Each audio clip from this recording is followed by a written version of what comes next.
Okay, quick apology. I have an awful, terrible cold, and it's like the hottest it's been all year. It's finally hot in England the moment I get a cold. So if it looks as though I'm about to turn into a zombie, then hell, subscribe to see if that happens. I genuinely feel as though between this and Kingdom of the Planet of the Apes, I'm losing the ability to concentrate on films. But this is The Hunger Games, The Ballad of Songbirds and Snakes. I didn't read that. I didn't read that from my phone. The issue here, straight to the issue. Once again, I kind of struggle to concentrate with this film. And that's not to say it's a bad movie. I don't think this is a bad film. Once again, we're in a similar situation. I don't think this is a bad movie, but I do think that I struggle to be like glued to the experience, to care all that much about the people I was watching, etc, etc, etc. But I think the issues here are unique to the film. It's an odd pacing issue that I have with the film. So this film is separated into three parts, very clearly signposted parts. It does the thing where you have like these intertitles from part to part to part. It's what filmmakers will do when they're trying to look a little bit deeper than they are. Films like The Creator, which actually I love and I think is tremendously underrated, but films like that where they're trying to be deeper than they are will use these intertitles to separate the film and make them feel as though they're different tangents of the same film, and usually that's not the case. Here it sort of is. I don't think it makes the film deep, but I do think that the film is very separated into three acts. Each act is quite different in terms of pacing, in terms of theming, blah blah blah blah. The problem is, the third act, in my opinion, is easily the best act, by far and away the best act. It was the only point during the film where I was glued to it. I wanted to know what was going to happen next. I cared about the characters, etc, etc, etc. I cared what was going on. The issue being, I then retroactively looked back at the film and realised how odd everything was, and why I wasn't interested in what was happening, and it became frustrating. And the biggest issue with this film became very clear to me when I reached the third act, and that's a huge issue with bloat. This film is so bloated, so unnecessarily bloated, and oddly paced. Not poorly paced, oddly paced. Some of the pacing decisions are just bewildering in this film. I mean, you get to the end of the film and like it's good and interesting, and you know, it's great, like I said. But then you track back to the start of the film, and it's like, we spent so much time not doing this, not being interesting, just listening to people faff around, talk about bollocks, about stuff that I didn't care about. And they opened with that. That's the issue. They opened with it. They introduced all of the characters via means of this just bollocks, stuff that I was never going to care about, them saying things I was never really going to care about, and creating plights that I honestly wasn't bothered about either. But that, on top of the fact that none of the characters are likable, just made things difficult. I mean, none of the characters are likable. Snow isn't likable. Peter Dink, I can't even remember the names of most of the characters. His friend isn't likable. Peter Dinklage isn't likable. No one in this film is likable, and that doesn't change, with the exception, of course, of the lead character. They kept saying her name Lucy Gray. Lucy Gray. Kept referring to her by her first and second name.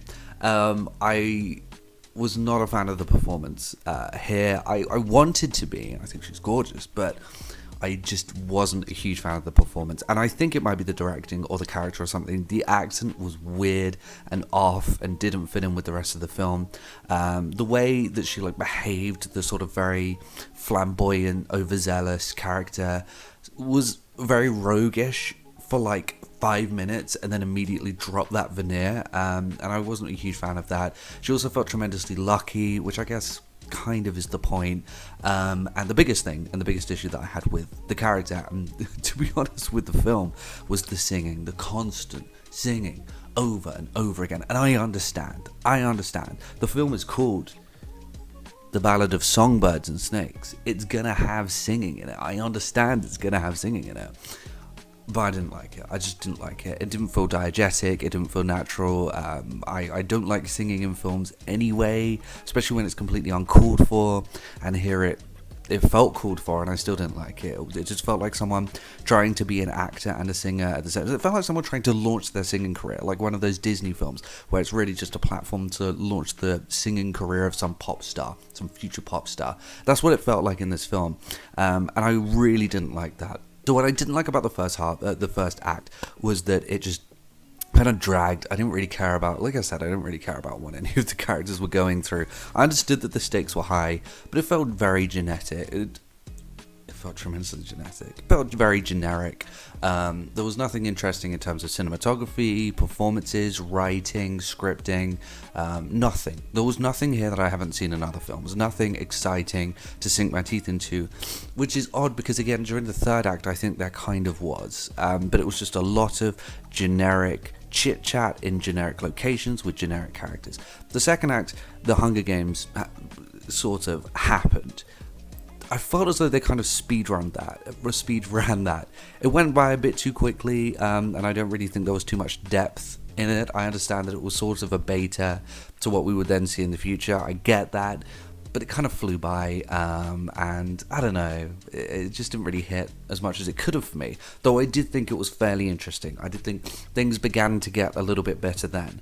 And the third act, and the reason why I think it's so good, is because we actually moved away from all of that stuff, and they did something a little bit different. We saw our protagonist in a light that we wouldn't want to see a protagonist in, and he didn't redeem himself. And I think that's really great. I love the idea of, leaving that ambiguous and leaving it up to, well, this is how our character's going to be, and you're going to have to deal with it. And I prefer, like, the sets, and I prefer some of the writing, and I think that lead character gets a little bit more interesting as the film goes on. I think Snow gets a damn sight more interesting in the third act, and things become a little bit more complex. The bad things that he does become more interesting and more complex than they were in the first and second act, and I just think overall the experience was more interesting. Ironically, when they move away from the Hunger Games concept and all of the stuff, locked in that area, things get a lot more interesting, and I like that. It didn't feel as much like a rebellion or a movement. It felt as though things did settle a bit too quickly with the third act, but it was just overall more interesting in terms of motivation, writing, characters, etc, etc, etc. So, is it a film that I would recommend watching? Because the whole reason I'm reviewing this is because it just came onto Prime. Maybe. Give it a shot. It's bloated. It takes far too long to get through, and you do feel the time. But by the end of it, you do feel as though you got a fairly decent experience. So I'm gonna put a score on it.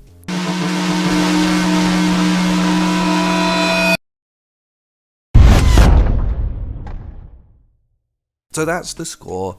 I think that's fair. I feel so ill right now. But yeah, like I said, it's on Prime. I mean, if you have just over 2 hours and literally nothing else to watch, then yeah, I recommend giving it a shot. If you're invested in the series, I don't know if you're going to get too much out of it. You might, but yeah, that was pretty much it. Very inconclusive. I'll see everyone later.